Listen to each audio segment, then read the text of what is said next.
ॐ विश्वं दर्पणदृश्यमाननगरी तुल्यन्निजान्तर्गतं पश्यन्नात्मनि मायया बहिरिवोद्भूतं यथा निद्रया यस्साक्षात् कुरुते प्रबोधसमये स्वात्मानमेवाद्वयं तस्मै श्रीगुरुमूर्तये नमः श्रीदक्षिणामूर्तये बीजस्यान्तरिवाङ्कुरो जगदिदं प्राङ्निर्विकल्पं पुनः मायाकल्पितदेशकालकलना वैचित्रचित्रीकृतं मायावीव विजृम्भयत्यभिमः योगी वयस्वेच्छया तस्मै श्रीगुरुमूर्तये नमः श्रीदक्षिणामूर्तये तस्मै श्रीगुरुमूर्तये नमः श्रीदक्षिणामूर्तये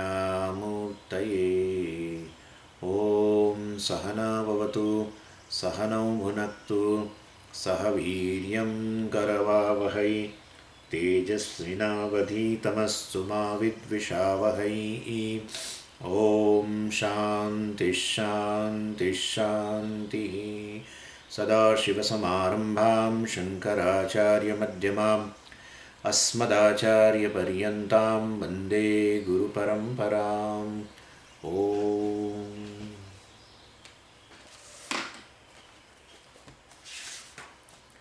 श्रोत्रस्य श्रोत्रं मनसो मनो यत् वाचोह वाचं सौ प्राणस्य प्राणः चक्षुषश्चक्षुः अतिमुच्यधीराः प्रेत्यास्मान् लोका अमृता भवन्ति।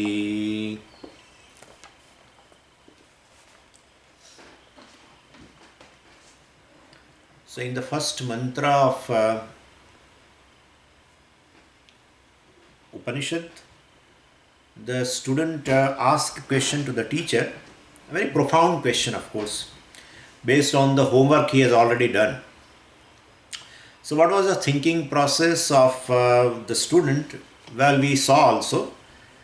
And so we understand from his questions a few things. The first thing is, well, the world is inert in nature. We are analyzing his question and I am giving you in a short, which we have analyzed. Of course, the question we have analyzed and we have derived that he has this thing in his mind. That world is inert in his nature. Second, the world has got 5 features. Third, our own body, mind, sense complex also have got the 5 features. Fourth, the body mind complex also must be logically inert like the world, and therefore someone else, something else, some other principle, that too must be conscious principle, must be there to lend the sentiency, consciousness to the body, because body being inert and looks right now conscious, therefore it must have borrowed. Very simple. It is a common sense that it is basically inert and appears conscious, then it must have borrowed consciousness from something else. What is that consciousness? What is that deva? He does not use word consciousness, etc. He uses the word deva.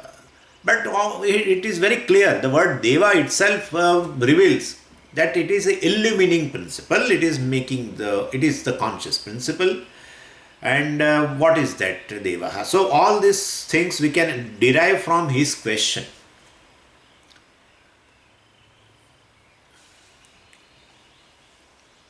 So of course, so the body mind sense complex is inert and it has got the also features of inertness, etc. And what are the 5 features? Well, because of that we say the world is also inert, the body is inert, body mind sense complex is inert. What are those 5 features? And we have said in Sanskritam and we have translated in English also. What are they? First thing is adrishyatvam. It is an object of knowledge. World is object of knowledge, body mind sense complex is object of knowledge. Now I drop the world, I just come to this body only. And the second thing is, the body is object of knowledge. Then the bhautikatvam means it is it is made up of matter. And the third thing is world has got attributes. So here also body mind sense has got attributes. World is changing, body mind sense complex is changing. Fifth, world is transitory and or temporary, body mind sense complex is temporary. So because this basically for especially the world is temporary, etc., I have told you, it is we can derive from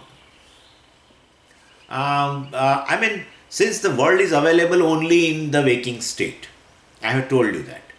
So we cannot say world is temporary. It is too much to say, because we are temporary. World will be always there, and therefore to tell world is temporary means as though it is born in front of you and it is going also. It will be destroyed in front of you. That is not going to happen. In fact, we come in the world. World is already there, and we go. World will remain. Therefore, how can you say the world is temporary? So we said we have our own ways of telling. Vedanta has a certain model by which we can say world is temporary, etc. And that is, this physical world is available only in the waking state. That waking state may be my waking state or somebody's waking state, but it is available only in the waking state. So these are the things regarding the world. And and then we extended our logic. And for the body also we have arrived, we have derived three things. The first thing is, just like the world has 5 features, the body, mind, sense complex, body, sense organs, and mind, etc. Our body and other things, whatever is there, karanas are there. Also, they are also object of experience. So with that we can say, and no doubt they are intimate objects. That's a little difference between the world and the body is, that is also object, that is also object. But here this is very intimate object. And not only that, they are intimate objects, they are the medium for the worldly transaction. That's a difference. That's a difference between world and these senses. Even though I can say senses also is an object of experience, but it is an intimate object of experience. Not only it is an object of experience, it is an instrument to experience the world also. And therefore, that is, since it is a medium through which I can experience the world. So for worldly transaction, they are the instruments. So, so even though they are intimate and even though they are instrument of transaction, body-mind complex continues to be very, very intimate. But yet it is an object of experience. And for that, the example we should take is a example of a spectacles. And it's very, very close to the body. It is so close that I ignore its existence. Really speaking, daily I don't take note of spectacles. And so it is close to me, and it is a medium of or it's a medium or instrument through which I register your presence. And so a very intimate instrument, but still it is an object of experience. So how can you say it's an object of experience? Because it's an instrument. You are saying it's an instrument of experience as well as object of experience. Spectacles. How can you say it's an object of experience? Well, in fact, before I use it as an instrument of experience, first I clean my specs, right? Some vibhuti is falling on it or something else, or some kind of stains are there. Well, I clean it. Therefore, it automatically proves an object of experience. And otherwise, how will you clean? You are not cleaning yourself, you are cleaning your spectacles. And therefore, it's an object of experience. And and then definitely it becomes an intimate object, and through which you transact with the world, it becomes an instrument also. And same thing is happening with the body mind sense complex. When I wake up in the morning, first I experience the mind, and therefore it's an object of experience. And then, like the spectacles, through the mind I experience the world. Exactly like that. First it is an object of experience, then it becomes an instrument. Same way, mind I experience first in the morning, and then it becomes an instrument for experiencing the world. So when I wake up, I experience the body first, and then through the body, I experience the world. I experience similarly when I wake up in the morning, I experience the sense organs first, and then through them, I experience the world. So that proves that, well, the body mind sense complex, even though they are intimate and even though they are instruments of object, but they are object of experience also. And if it is an object of experience, it is inert. Any object of experience is inert. The one who experiences is conscious, definitely. So this is simple. So this is first step of thinking. For what? For making the body mind sense complex, or putting into a particular class. This body mind sense complex we should put in a particular class, and that class of inert objects we can put them. Second step, even though they are logically inert, achetanam, but they appear to be sentient. How do you say it is sentient? Well, you can pinch to your body and you will immediately realize. And therefore, so I find the body to be sentient. So definitely, so we can make an inference. So body does not have a natural sentiency, and still body appears sentient. So it must have a borrowed sentiency, right? We have already proved in the first step that this is inert, this is achetanam, insentient, and but appears sentient. Okay, then therefore it must have borrowed sentiency, borrowed consciousness. It doesn't have a natural sentiency. It is endowed with the sentiency right now, we can say that way. Okay, and for that, what is the example? Well, example is there. So like in a full moon night, the moon is very bright. So I know that the moon does not have a natural light. So but still the moon is bright right now. So well, and moon is bright right now and it does not have a natural light. Then what? Therefore the conclusion is it must have a borrowed light. It must have borrowed light, because it is basically, it is not, it doesn't illumine on its own. It doesn't have a natural light on, and therefore, but it is right now. It is having that light right now. Therefore, it must have a borrowed light. So same way, body also has a borrowed consciousness from some other source. And sense organs also must have a borrowed consciousness, borrowed sentiency. Mind also has a borrowed sentiency, and therefore the entire gross body, subtle body, etc., all the various limbs, well, all are appearing right now sentient from a borrowed consciousness. That's the second step. First step was what? We proved that body, mind, sense complex is inert. Second step, body, okay, if it is inert but still it appears sentient, then it must have a borrowed consciousness. That's second step. Third step.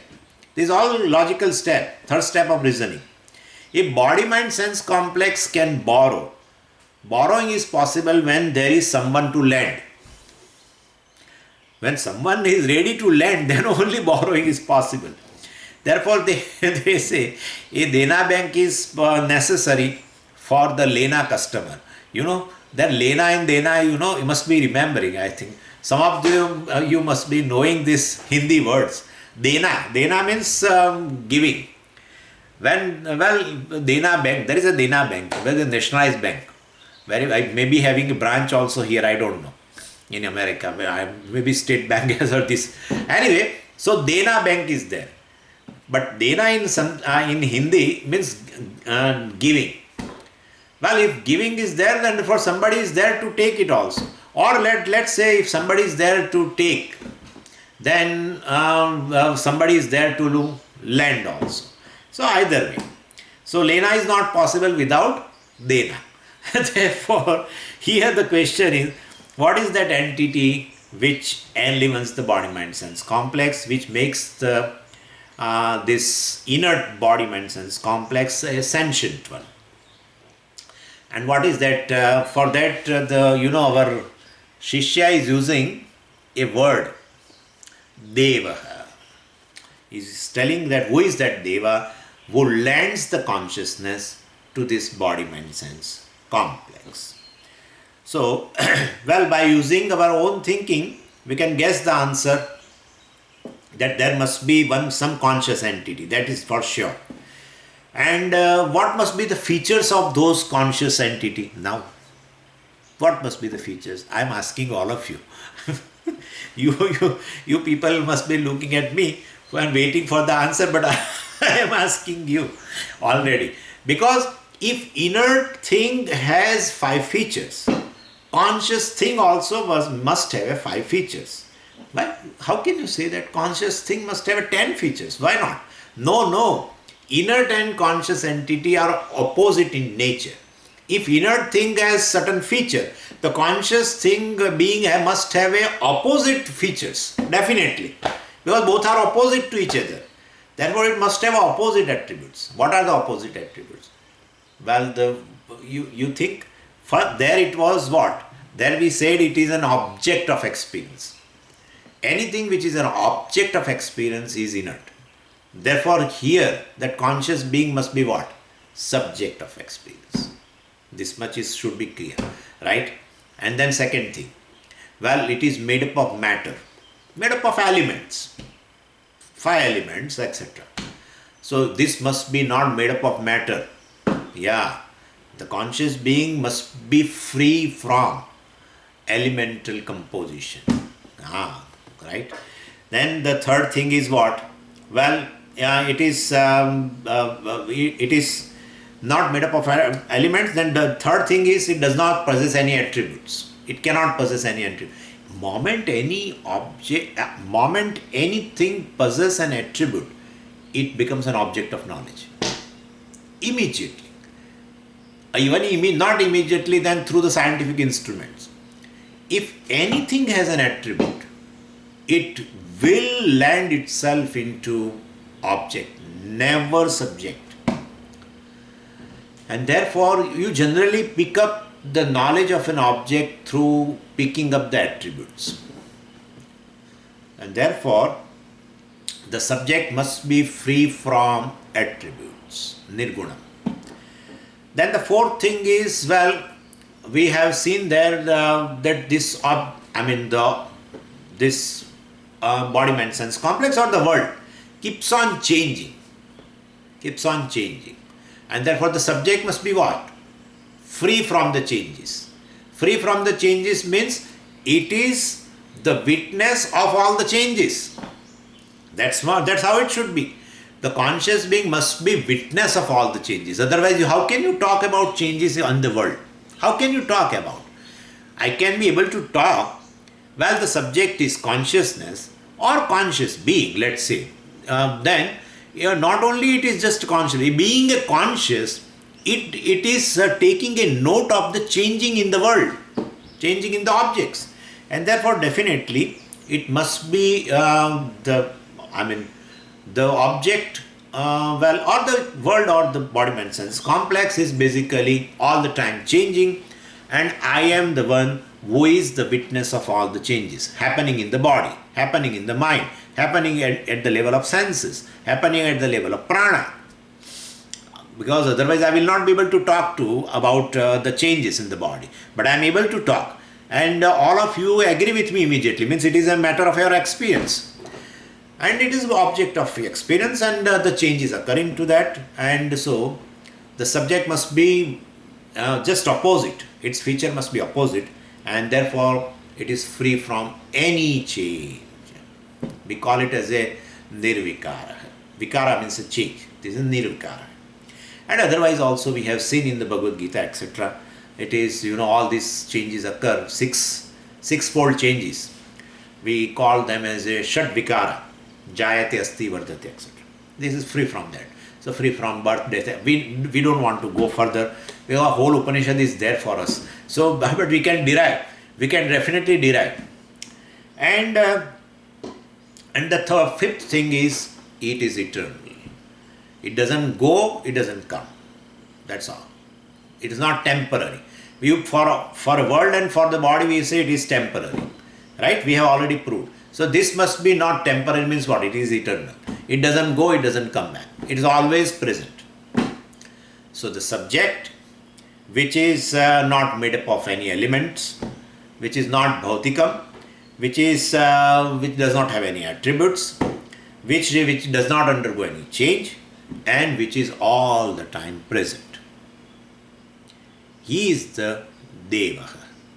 And well, he is the Atma, because subject means what? Atma. We don't want right now what is that Atma. That answer will come.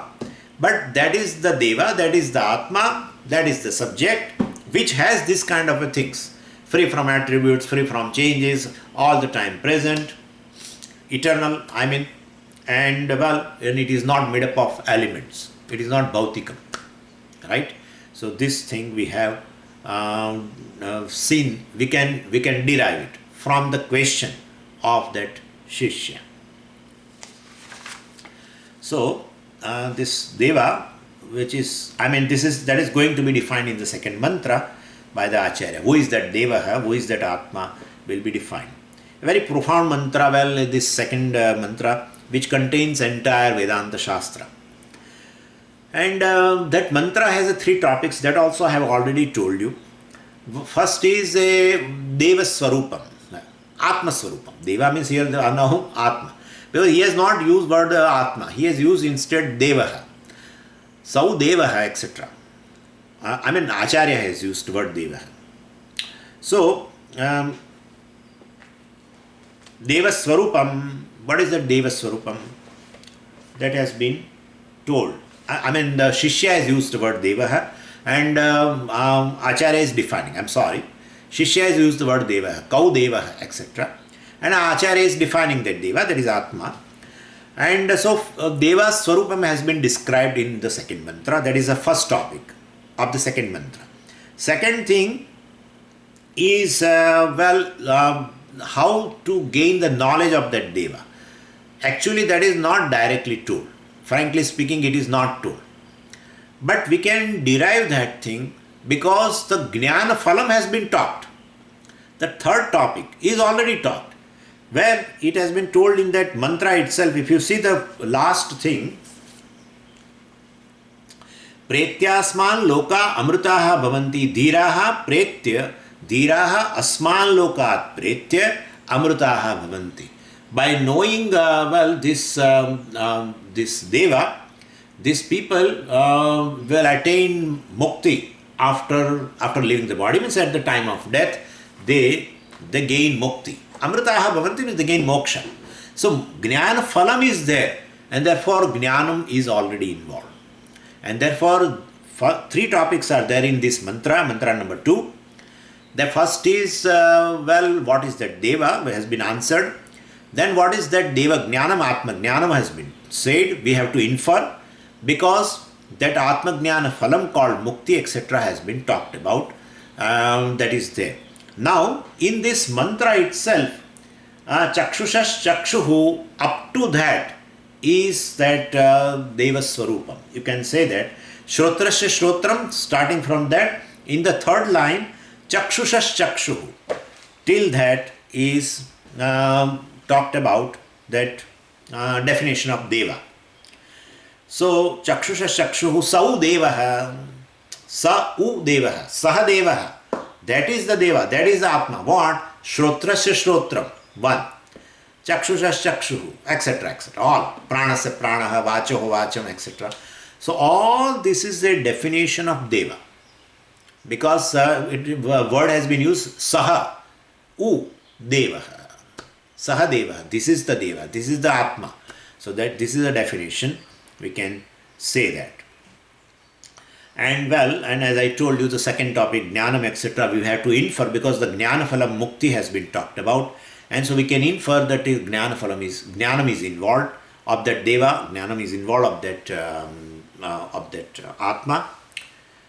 And so, Atimuchya dhiraha asman lokat pritya amrutaha bhavanti, Jnana Phalam has been talked about. Now let's go step by step. Now, what is the definition of this, the principle that, the Atma? Now, if you see that, generally the definition should be given in a direct manner. I will show you that there are two ways of defining. Instead of here the teacher has taken a roundabout definition. So he is forced to give a definition in an indirect manner because of a difficulty involved in defining Atma. Suppose the teacher says, instead of telling Shrotrasya Shrotram, Chakshusha Chakshuhu, Manaso Manaha, Vacho Havacham, etc., etc., rather than saying in this manner, he should tell, you are asking about that Deva. That Deva is a consciousness which illumines everything, which illumines the mind, which illumines the Shrotram, which illumines the speech. Well, so consciousness is that principle which illumines everything. He can give an answer in one line. Consciousness is the principle. Instead of not using the word consciousness at all, he goes in roundabout manner. Shrotrasya Shrotram Atma, Vachoha Vacham Devaha, etc., etc. So he is indirectly giving an answer. Why? Because the difficulty is there in teaching this Atma. It is always there. Because if he uses the word consciousness, well, Shishya will definitely, Shishya is already oriented by knowing anything through the words, but at the same time picking up the words from the teacher and then objectifying. Everything we have learnt like that. If I ask you, where is Kedarnath? Or let's say, what is Kedarnath? First thing, let's say. What is Kedarnath? See, understand now. This is a word. And now Kedarnath is a word. And then you say it is a Swamiji, it's a pilgrim center situated in north of India, etc., etc. And then he asked how to know it. He said you can go to that place and you will come to know. I cannot describe. Even you can describe and he will know few things. But description through words, well, definitely creates in his mind an experience of that of the object, right? And when you experience any object, it is nothing but an object. When you experience through the word anything, it is always by objectifying. Anything which you experience, it is always through the objectification. Like even the word, suppose if I use the word, like apple. Now in your mind, definitely you objectify and experience it. Because you know the object called apple through the word apple by objectification. So we can understand the meaning of the words only because we are able to objectify. Same way, like suppose if I use word apple, so definitely you are able to know the meaning of the word by objectification in your mind. Then banana, orange, and then this mobile, and then etc., etc. Click. Consciousness. How will you know? So consciousness also you will immediately try to objectify in your mind. Because we are all the time oriented for gaining a meaning of the word or for gaining knowledge. Meaning of the word means with knowledge. In knowledge of the objects, we always know through objectification. And objectification occurs when person utters a word. And same way, if teacher must have told like that, the consciousness is that principle which illumines everything, etc., then you will try to objectify the consciousness also. So, when a teacher uses the word, let's further, do analysis of it. When consciousness is that, that very divine principle which illumines everything, if teacher gives that way, the student will do, what will do? He will try to experience. First, he will try to experience outside. Suppose he tries to experience outside. So he will look outward for objectifying consciousness. And outward,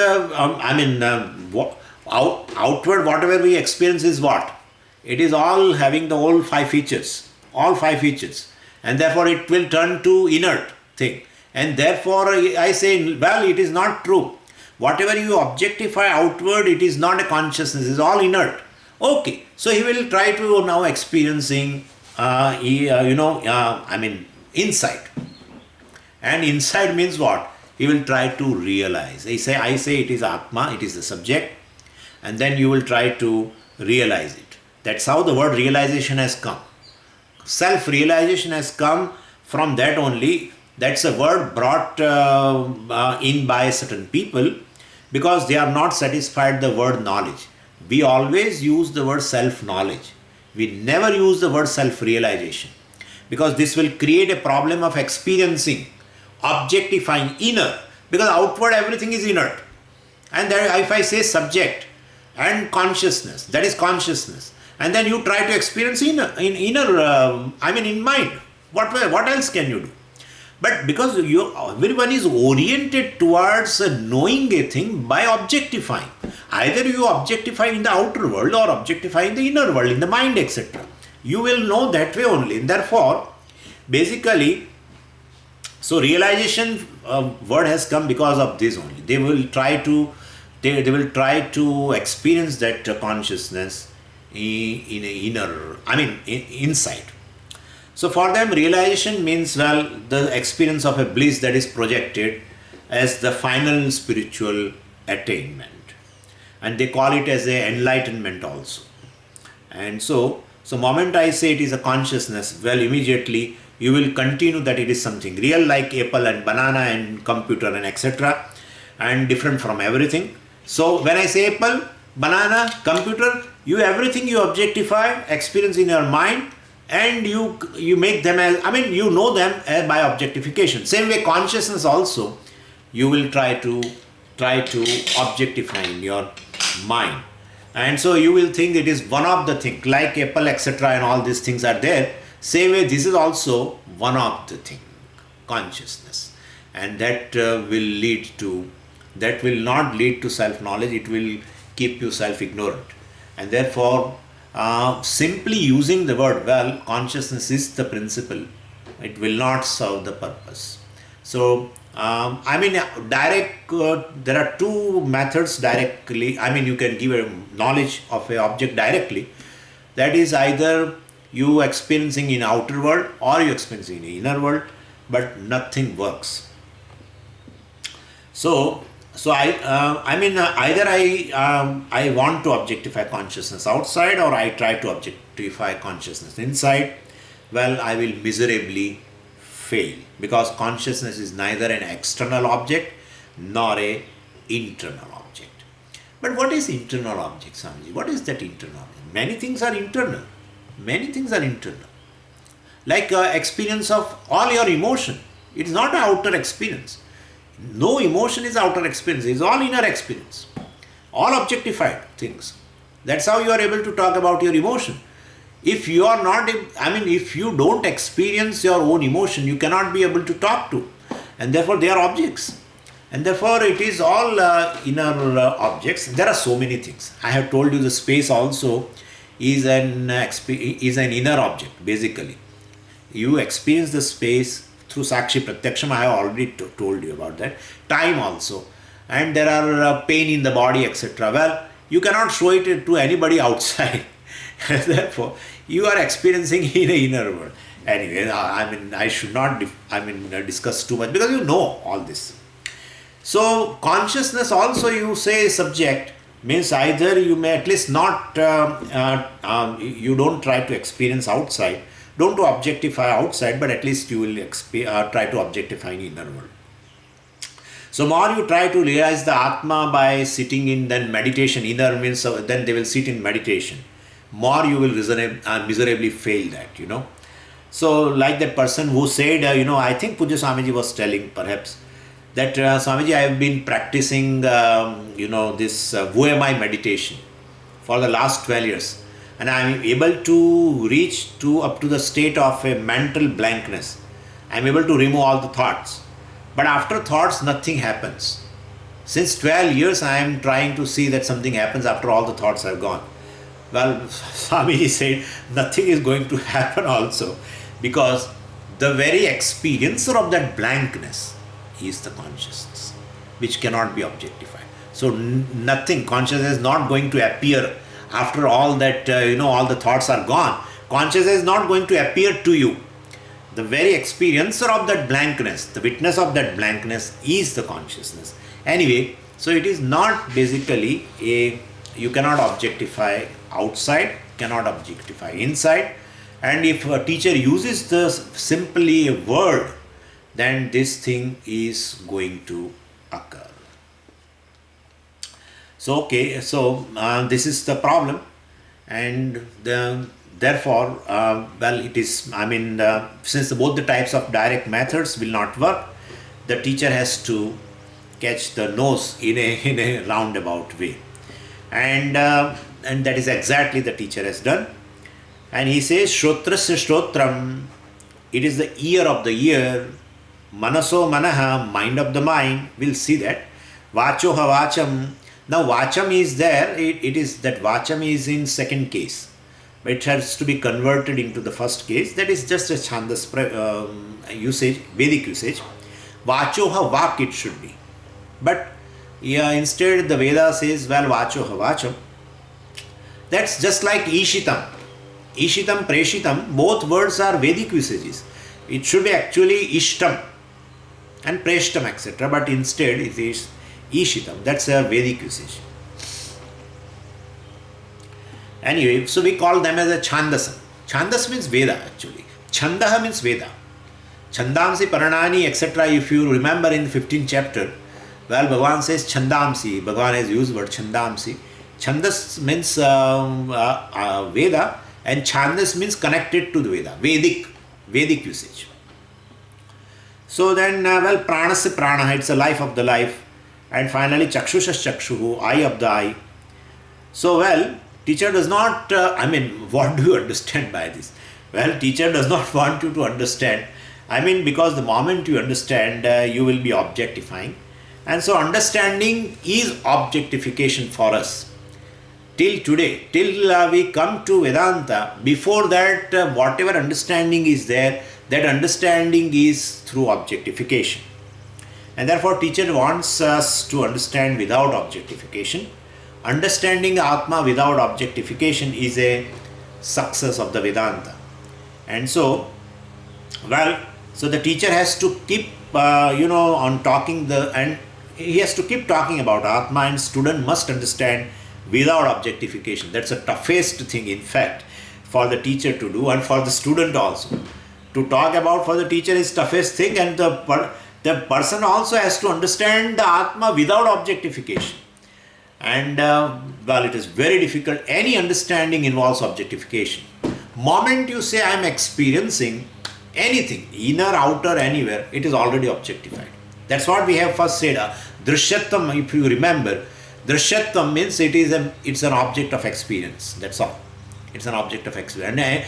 And not only that, it's an object of experience. It is inert also. It's inert also. Whatever is an object of experience is inert also. And Atma is consciousness. Therefore, it will never be experienced also. It will never become objectified also. Then you cannot understand also. That's a difficulty. So that's how teacher has to give, roundabout he has to talk about. The way, so that he will not objectify. So we have, that's how it takes time. That is how many students, not you, but many students who come to Vedanta and for a length of time, they try to objectify the Atma.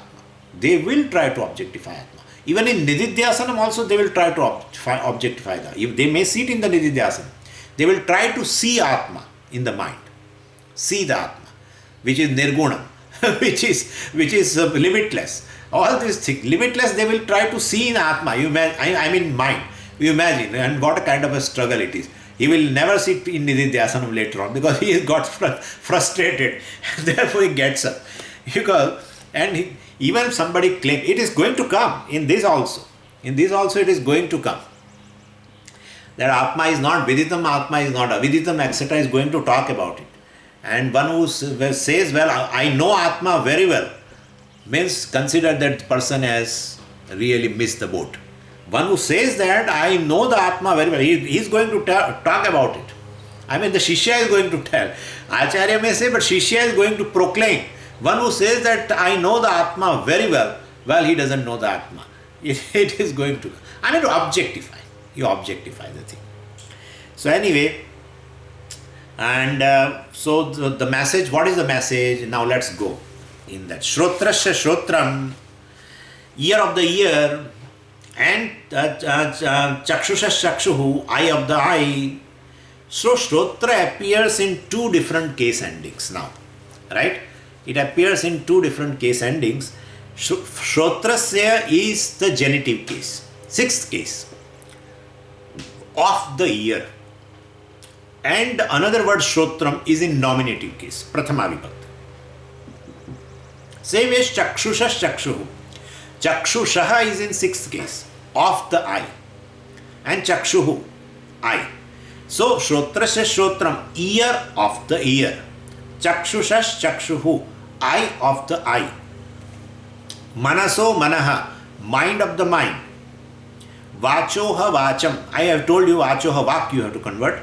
So speech of the speech. Pranasya Pranaha, life of the life, or breath of the breath, whatever, etc. All this is ultimately one entity. Because, from the answer we understand, teacher is talking about the one reality that is both the ear of the ear, eye of the eye, mind of the mind, etc., etc. And therefore he is talking about that one reality. So the word Sau, etc. also substantiates that. Sa, is there. Saha means that he, and U means indeed. That indeed is the Atma. That indeed is the Deva which you have asked to me. What is that Deva? Shrotrasya Shrotram. He is the Deva. He is the Atma, which is ear of the ear, which is eye of the eye, which is life of the life, or which is breath of the breath, which is mind of the mind, etc., etc. Which is speech of the speech. So there is one Deva, because it has been used in a Prathama Vibhakti, and Prathama Vibhakti Ekvachanam. So one reality is there which is behind all. So which is, now let's go into that. We'll have to discuss that because which is in the genitive case, which is in the sixth case, is asadharanam, which is uncommon. And the other in the nominative case is the common, right? Because see, the word ear in the sixth case is asadharanam, a particular instrument for hearing the sound. Shrotrasya Shrotram. So that sixth case, Shrotrasya, indicate our organ of hearing. Chakshushash Chakshuhu, that sixth case indicates the organ of seeing. Manaso Manaha, the first is indicating the organ, which is internal organ of thinking, etc. And a speech of the speech, right? Vachoha Vacham, sixth case, is indicating that organ of speech. What is in the sixth case is the organ. Organ of action, organ of the sense organ. Clear? This is indicated in sixth case. But then what is indicated in the first case is common. That has been one only. So Shrotrasya Shrotram, Vachoha Vacham, Pranasya Pranaha, Chakshusha Chakshuhu. There it has been not told, otherwise they would have told there are six entities which are behind that ear is one entity. Behind the eye there is another entity. So ear of the ear, one entity. Eye of the eye, second entity. Then prana of a prana, I mean the breath of the breath is third entity. Mind of the mind, fourth entity. Then eye of the eye, fifth entity. Speech of the speech, sixth entity. No. Only one. Sa'u, that one alone is that entity which makes the ear ear, which makes the eye, which makes the prana, which makes the mind, etc., etc. We'll discuss this. It will take some time. Anyway, so the sixth case indicates a specific organ, right? Organ of action or organ of, the sense organ. And the first case indicate that Deva, that principle about which the Shishya is asking. What is that Deva? What do you think? Like, suppose Shrotrasya, let's just take two. Shrotrasya Shrotram, Chakshushas Chakshuhu. Let's take two first. Shrotrasya Shrotram. Well, ear of the ear. What is behind the ear? Because of which ear is able to listen. What is the eye? Because of which the eyes are able to see. Can you tell? It's actually mind, right? Mind. If mind is not there behind the ear, then our ear cannot be able to listen. If the mind is not there behind the eyes are not able to see, and therefore Chakshushas Chakshu is equal to mind. The eye of the eye is a mind. Ear of the ear is a mind. Speech of the speech is a mind. No. Wait. Therefore, let's first resolve this thing. So it seems that mind is that Deva that the student wanted to know. No. On further inquiry, we definitely recognize that mind also is not that asadharanam. Mind is also a common, and which differs from person to person. And in a given person also, it's constantly moving from one state of experience to another. And therefore, it is not the mind, it is not the thought, it must be something else. We have to ultimately go to an entity which does not change at all. Now remember, which must be a subject, which must be free from all changes, right? Which is a conscious entity, and therefore, mind is not even mind. If the mind has been, if the intention of the teacher is a mind, why should teacher use manaso manaha?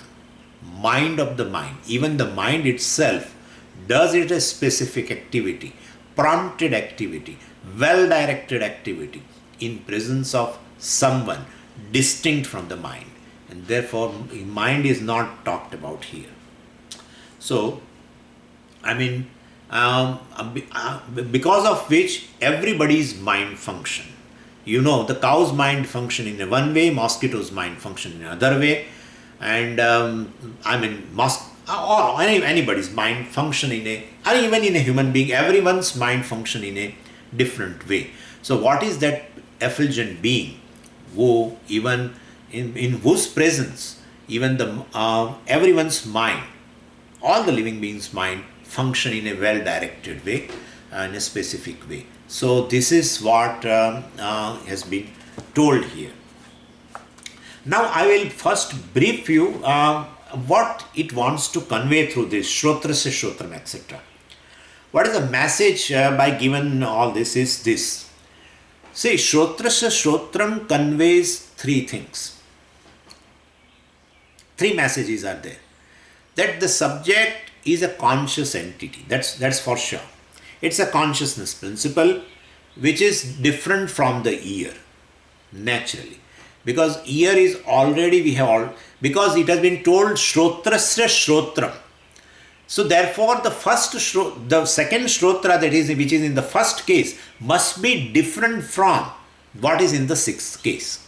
And otherwise we have also arrived at that this Shrotram is inert, and there must be a conscious principle which is distinct from that, because this is inert and the subject is basically a conscious entity, and therefore it is distinct. But apart from it, Shrotrasya Shrotram indicates both them are different. Both Shrotras are different. Right? That much we can understand. The sixth case indicates that both are different. Sixth case indicates a relationship. And relationship indicates a relationship is possible between two things. If two things are not there, how a relationship will be possible?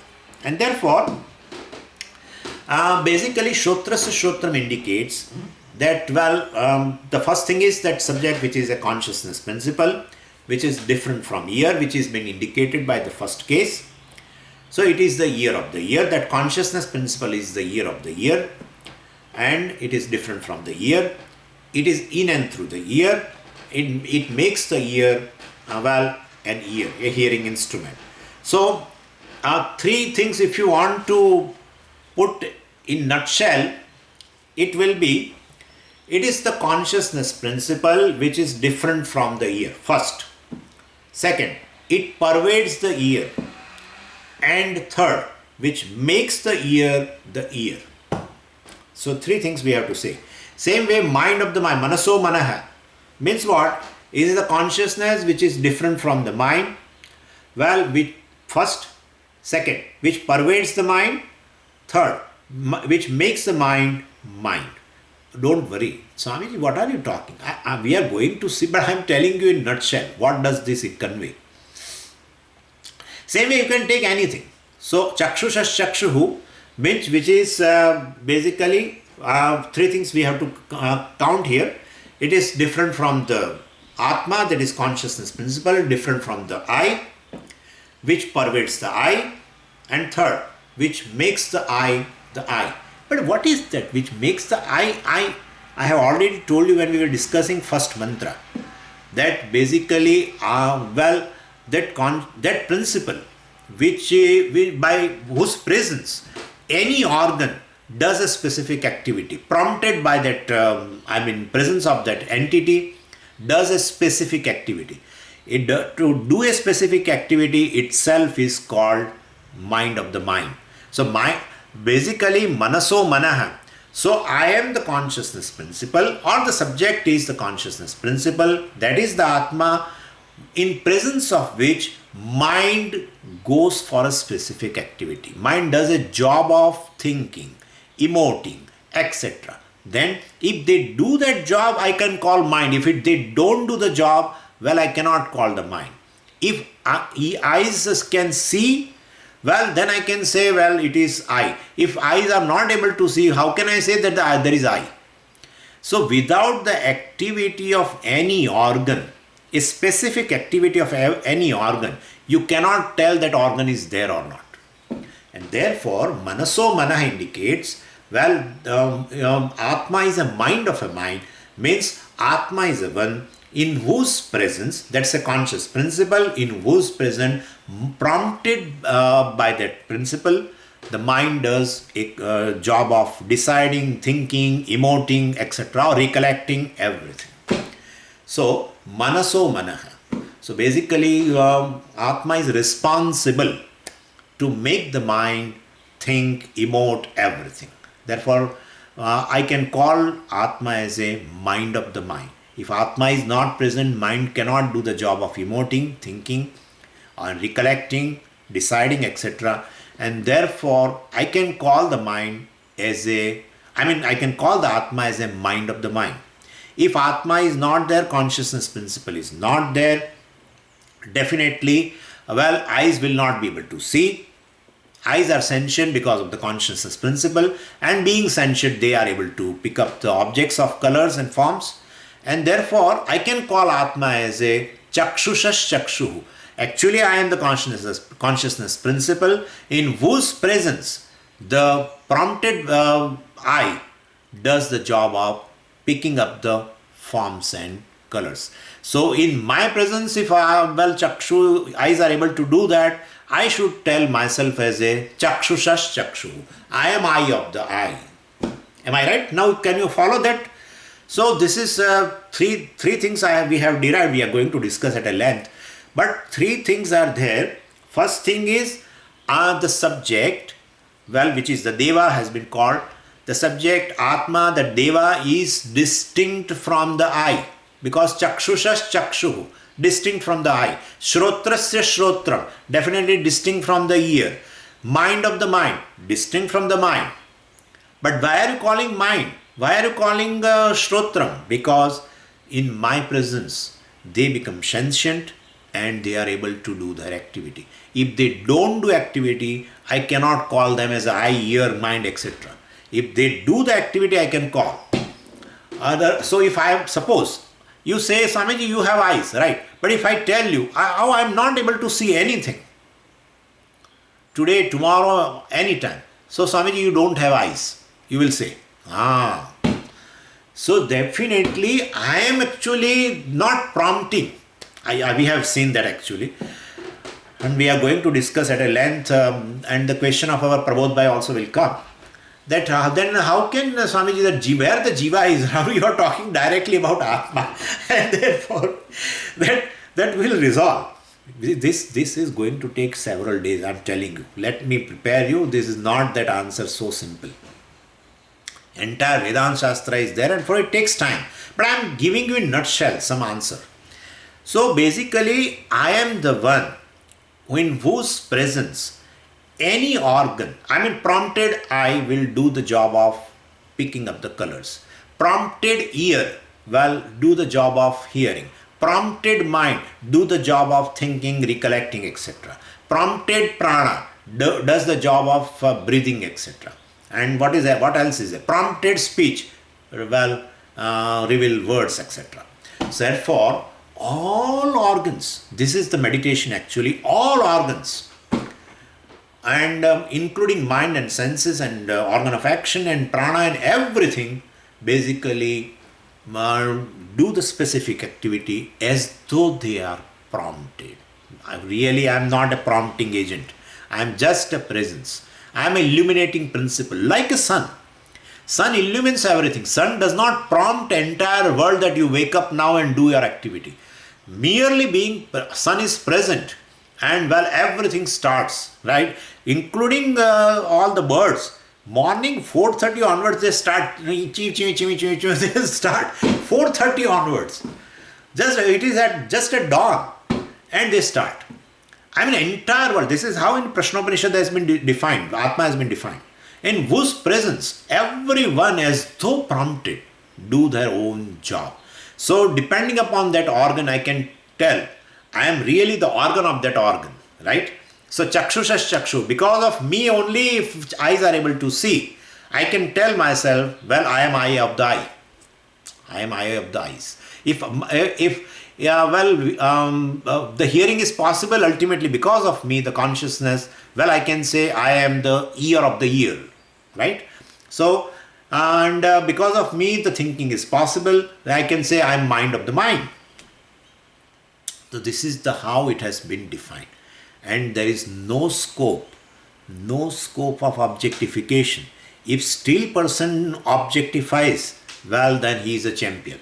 He is really a champion, world champion, because ultimately we have decided it is the subject, and that subject is basically a consciousness, and it has been defined in such a way so that ultimately we will realize that it is just a consciousness, because of which all the organs are prompted and do their specific activity.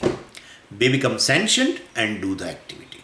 When the activity of picking up, activity of hearing and seeing and touching and smelling, all implies a presence of consciousness. Because an organ themselves are inert, we have already decided. They become sentient with a borrowed sentiency, borrowed consciousness, and they are able to do their job. Therefore, I am the presence, well, in whose presence definitely organs are as though prompted and do specific activity. So with respect to that particular organ, I can tell, well, I am the organ of the organ. So I am the organ of the organ.